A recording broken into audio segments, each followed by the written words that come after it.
name is Amos, and the last name is Kiewe. It's a German W. I'm Israeli, but my parents were born in Germany and escaped from Germany, but they kept the very ancient Hebrew name with its German pronunciation, and I got stuck with it.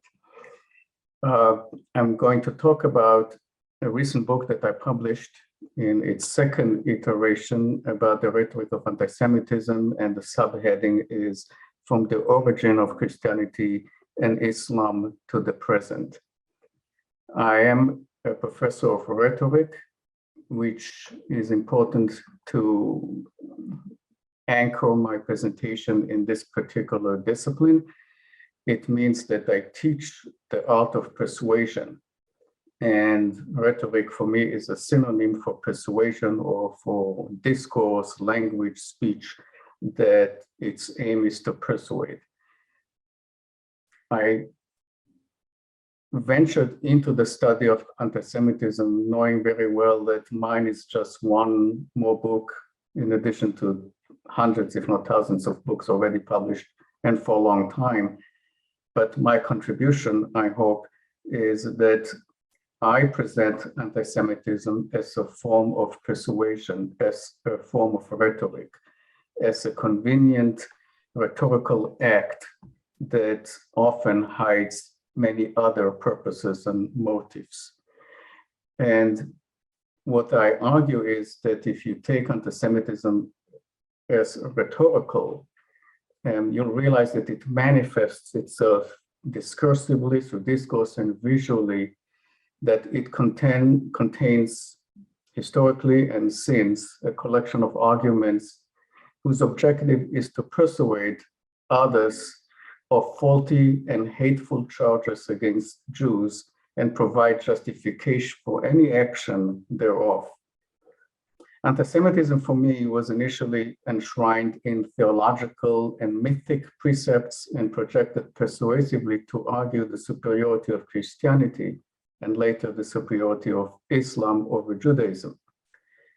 In my view, anti-Semitism is experienced exclusively in these two religions, and it must be understood as born of a unique relationship to an earlier religion and the difficulty that Christianity and Islam have had in according Judaism its historical place and foundational precepts. What I will do in this presentation is cover briefly the book. The book is in front of me. It has a collection of 12 chapters, and I will not discuss each one of them, but I'll try to gloss over the main theme of the book. Anti-Semitism has existed in different times, in different places for some 20 centuries. And its spread and longevity are most profound. There's no other comparable hatred in human experience. The scourge of anti-Semitism is even more puzzling when contemplating the sheer number of Jews in the world.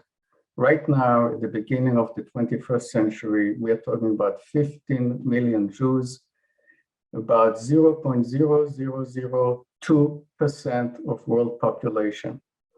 Yet the hatred of Jews and the Jewish state has covered a large terrain in news, history, and literature, and that cannot explain by the minuscule number of Jews worldwide. Additionally, the charges against Jews are themselves so vicious, so contradictory, and so unrealistic that countering them is often an act in futility. As the historical victim, Jews, of untold cruelty, Jews have suffered and have been charged with the killing of Christ, with the murders of Christian children whose blood they supposedly need for the Passover ritual, as the poisoners of wells, plotters and seekers of world domination, espousing radical thoughts, being Bolshevik communists, usurers, capitalists, powerful and meek, and more recently as attackers of Muhammad, the prophet in Islam. In other words, at every age and at every historical juncture, there appears the cause, quote unquote, and reason, quote unquote, to hate Jews, which means that there's no cause, there's no reason that can justify this hatred. Yet the charges against Jews cover the range of humiliating them for being driven off their ancestral land to the so-called scientific explanation of racial anti-Semitism. The litany of charges and hateful statements are but rhetorical devices designed to make it easier to argue that Jews deserve all the punishment that befell on them. They are often the external and the internal scapegoat for various misfortunes that befell on different communities at different times and places. And when you try to sort out this maze of contradictory and ridiculous charges, there stands the bare truth. The Jews are convenient victims of other people's frustration, uncertainties, and iniquities. The unstated objective of anti-Semitism are to reinforce, to conform, and to unite a given community, objectives that are activated by victimizing an other, quote unquote, an other. And the principal operative mechanism of anti-Semitism is the reversal of terms. And what I mean by this, if the objective is unity, it is achieved through division. If the objective is strength or self-worth, you manage it through denigration and dehumanization of another. And this reversal of terms is most clearly apparent with reversal of cause and effects and their analogous disease and symptoms, which is very much the heart of Nazi propaganda films. What lies at the foundation of anti-Semitism, and this is not an easy concept to explain, is the notion of guilt. And what I mean by guilt is the need to scapegoat Jews precisely because both Christianity and Judaism borrowed both religions from Judaism. Not only that, they wanted Judaism to cease to exist. They thought that each religion was a perfection of Judaism, and therefore Judaism is no longer useful. But Jews, of course, refused to relent and continued, and therefore the hatred. This is a religious-based hatred in my view, and even though it doesn't look like it today, this is, for me, the explanation that it is a foundationally a religious kind of hatred. The depravity of anti-Semitism runs long and deep, and any attempt to reduce it to an existing category like intersectionality that you see a lot in academia or social justice is not going to bring about an end. Anti-Semitism cannot be compared to other hatreds by equating it to known categories and therefore seeking to diminish its deep-seated roots, nor can it be considered a form of racism for the simple reason that racial theorizing began only in the late 19th century, and anti-Semitism has been in existence, at least in an active sort, since the 3rd and 4th century, the Christian era. What I argue then is that anti-Semitism cannot be reduced to a prejudice, and that a deep understanding of this hatred is necessary before contemplating a viable solution. So the birth of anti-Semitism was a rhetorical act needed in order to separate early Christianity from Judaism. Christianity's survival, especially in the 3rd and 4th century, was possible only by denigrating Judaism. As a rhetorical construct, anti-Semitism was designed as a weapon to spew hatred against Jews and Judaism, since all other approaches to limiting the influence of Judaism in the Roman Empire had failed. A century or so after Christ, Judaism flourishes. Christianity is unable to construct a separate identity. And when the opportunity came due to Judean politics, especially revolts against Rome, early church leaders began a rhetorical campaign of hateful speech. But that issue is larger, but the issue here is larger than that. The entire foundation of Christianity was constructed on a strong anti-Judaic stance, such as one prominent scholar of Christian theology declared that anti-Semitism, and I quote, is too deeply embedded in the foundation of Christianity to be rooted out entirely without destroying the whole structure. And this is from a Christian scholar. Another Christian scholar, Lloyd Gaston, puts it this way: a Christian church with an anti-Semitic New Testament is abominable, but a Christian church without the New Testament is inconceivable. And French Jewish historian Jules Isaac, who was very influential in convincing Pope John XXII to reverse century of anti-Semitism, which later came out in 1965 in Vatican II, argued that all forms of anti-Semitism are derived from that root cause of Christian anti-Semitism and its teaching of contempt toward Judaism, which included the eternal guilt of the Jew for crucifying Jesus.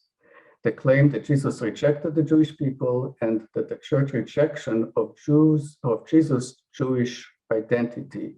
So there are three issues here that stand at the foundation of Christian anti-Semitism: claiming that Jews are guilty of crucifying Jesus, that Jesus rejected the Jewish people, and that the church rejected Jesus' Jewish background. As a Jewish critic from antiquity put it this way: why do you, Christians, take your origin from our religion and then, as if you're progressing in knowledge, despise these things, although you cannot name any other origin for your doctrine than our Jewish law? So this is very much a foundation on which I built my thesis. We get that vehemence of anti-Judaic rhetoric very clearly in the sermons of Saint Chrysostom in the 4th century.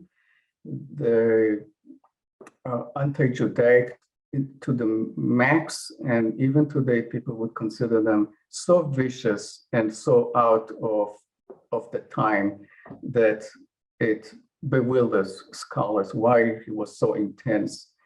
But there was a reason why those early church fathers, especially St. Chrysostom, were so hostile to Judaism. We are still dealing in a period when Christianity had a hard time establishing itself.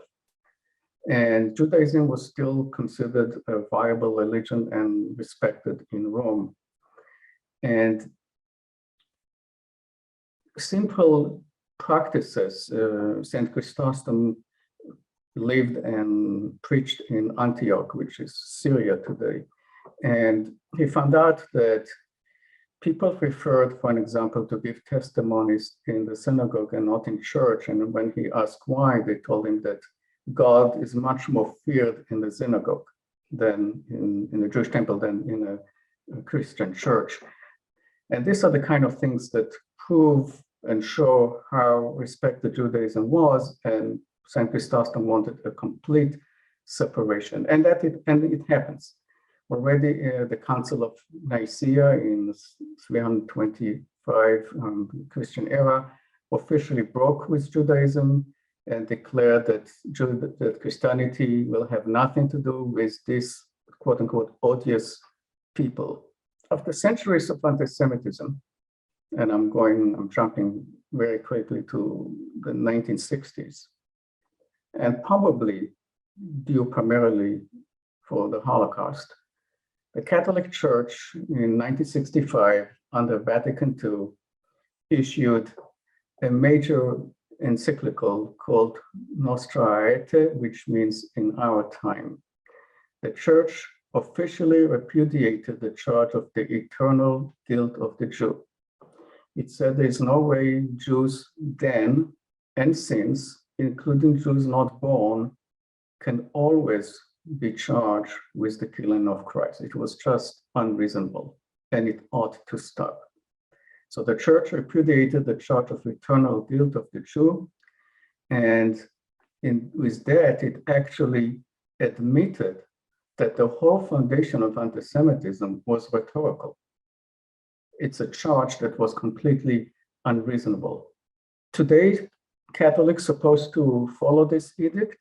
I'm not sure to what extent there are, There have been attempts under the former Pope Benedict by one cardinal to undo Vatican II, and it failed. But it tells me that somehow not everyone is on board with this particular encyclical. Let me move now to anti-Semitism in Islam and develop it briefly, I hope.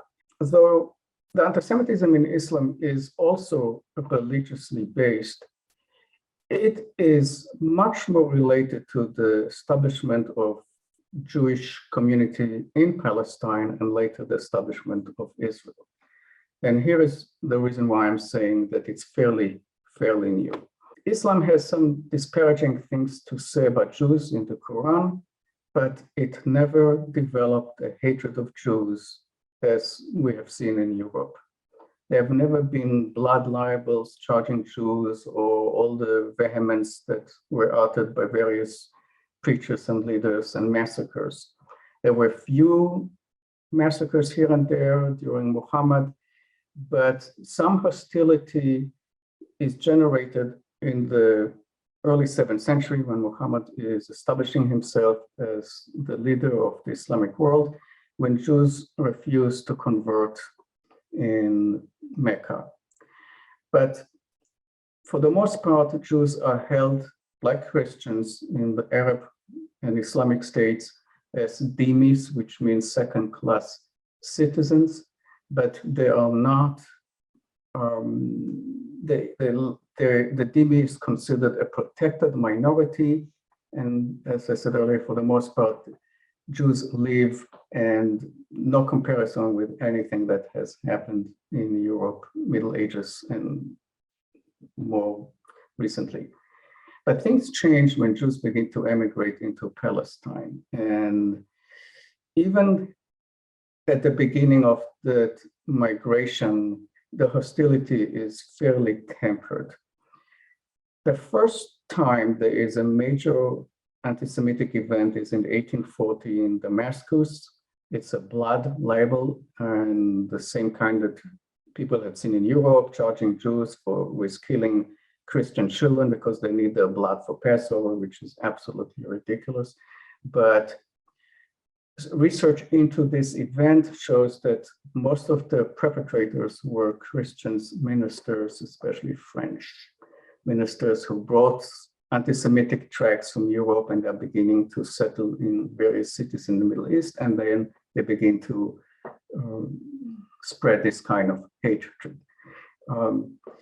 But the big change happens in the 30s when Nazi Germany, with an unbelievable effective radio programs in many languages and dialects, begins to spew anti-Semitism, and they influence Islamist, and I'm saying Islamist and not Islamic, Islamist as a branch of Islam that is very extreme, and the combination of Jewish immigration, hostility toward that, plus Nazi ideology creates an entirely new volume of anti-Semitism in Islam.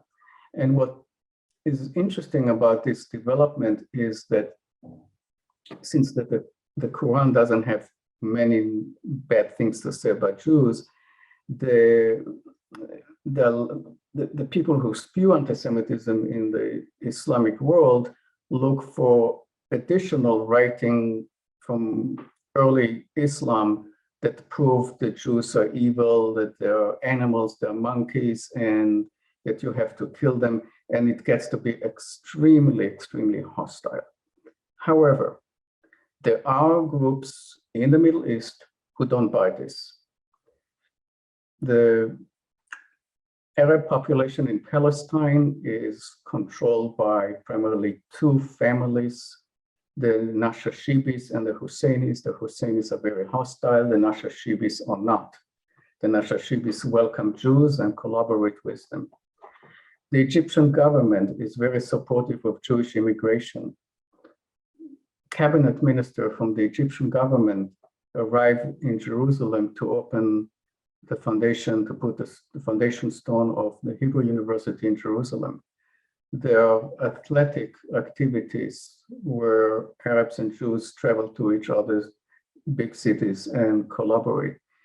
But it's World War II, the background of World War II, Nazi Germany, that changes everything. And Nazi Germany objective was to occupy the Middle East in a two-pronged strategy. One where they would launch, and they did, forces into Greece, hoping to capture the Middle East from the north, and then Rommel in northern Africa. And if they succeeded, they would have created the Near East as a sphere of influence, sort of colonialism of the modern age. But they fail, and Israel is established with the support of the British Mandate and the League of Nations, and that hostility in Islam turns very anti-Semitic. If Christianity had managed after so many centuries to realize the mistake and its responsibility for anti-Semitism, this does not exist in the Islamic world. And the reason is fairly straightforward. It has to do with the state of Israel, and the hostility is so intense and so religiously based that I wish I could be optimistic, but I don't see a solution unless one divorces the hatred from the religious foundation. I'll move to another area, and maybe then I will stop and let everyone ask questions. Another related area that causes and brought upon anti-Semitism, and that is the misunderstanding of Jews and Judaism. And what I mean by misunderstanding is this. If there's one issue that really splits Judaism from Christianity, and very much at the foundation of Christianity, is the notion that Jews rejected Jesus because they didn't realize that he was the Messiah. The messianic idea in Judaism is very specific. It's detailed, and the Hebrew Bible stipulates very clearly what it's all about. The Messiah is a herald. It's an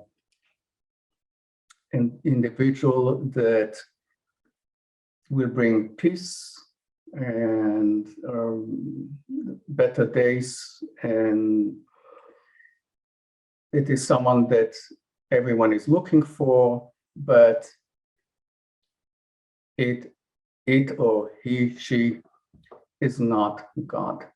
The Messiah is not God. The Messiah is not related to God. And the Messiah is not a godly feature. The Messiah is a human being with flesh and blood. The Messiah that Christians have accepted is Jesus, who claimed the Trinity, which means he's also God and the Son of God. And the whole idea that a human being takes godly features is simply foreign to Judaism. It is actually against Jewish scripture that says that no one can assume the image of God, and no one can be God, and God has no relations. So that Jesus was rejected, that's for sure, but there's a reason why. But there's a deeper issue here that takes me back to my discipline in terms of an explanation. Religion for me is about hope. People follow religion, any religion, because religion can give you hope, especially when times are tough, when people lose family members, when economic hardships are part of one's experience. You need hope, religion gives it to you. In that sense, the messianic idea in Judaism is about hope, and the hope that one day there will be better days. That's the essence of the messianic idea in Judaism. In other words, the Messiah cannot come.